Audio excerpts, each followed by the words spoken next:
Mirë se erdhe në botën ku askush nuk është i pafajshëm. Sekrete shqiptare, vendi ku rrëfimet më të thella, më të ndaluara dhe më të pathëna të shqiptarëve marrin zë. Na bëni subscribe për histori të ndryshme.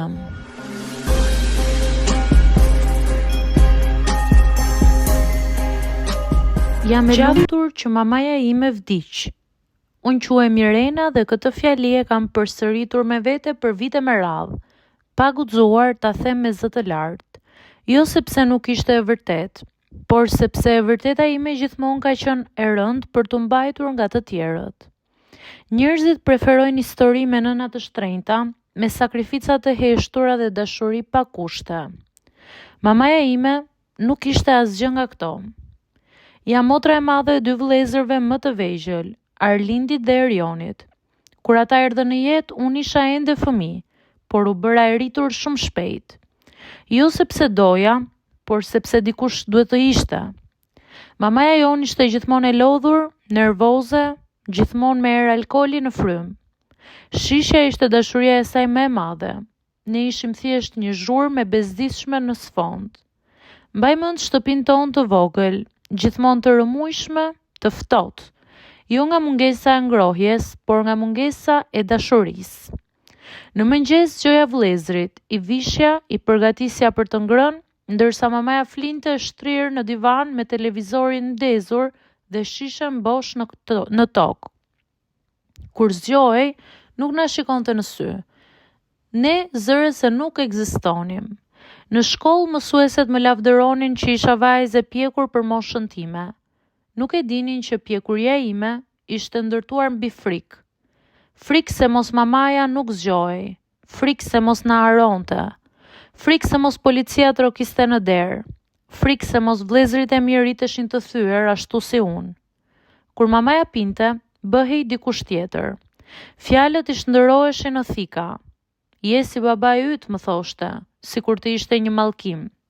Babai ynë ishte zhdukur herët, ndoshta sepse nuk e përballoi dot. Ndoshta sepse ishte i dobët. Unë nuk pata luksin të isha e dobët.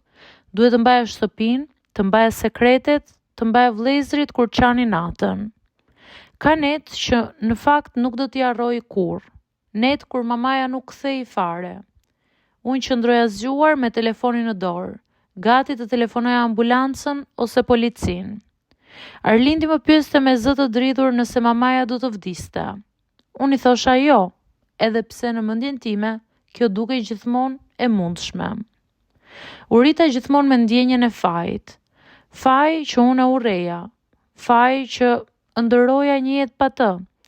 Faj që ndonjëherë imagjinoja sa më e qetë do të ishte shtëpia jonë nëse ajo thjesht nuk do të ishte më.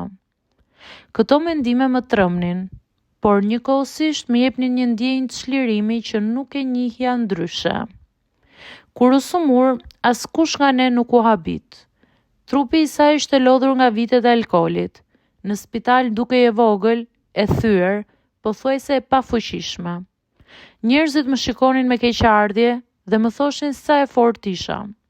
Nuk e dinin që brenda meje nuk kishte më forcë, kishte vetëm sprastësi.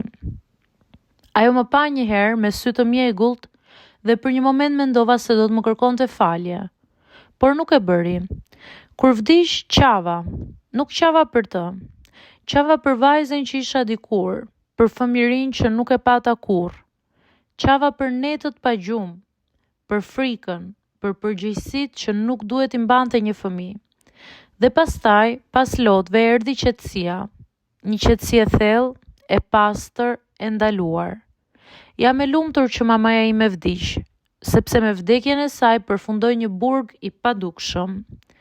Sepse për herë të parë vëllezërit e mi mund të flinin pa frikë. Sepse unë mund të mendoja për veten pa u ndjerë egoiste. Lumturia ime nuk është gëzim, është lehtësim, është frymarrja e parë pas një jete të mbajtur nën ujë. Sot ende mbaj plag, ende luftoj me zërin e saj në kokën time.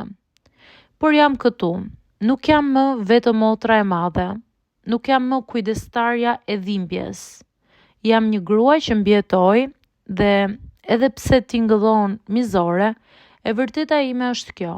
Ndonjëherë fundi i dikujt tjetër është fillimi yt, edhe pse ai dikush tjetër është mamaja jote.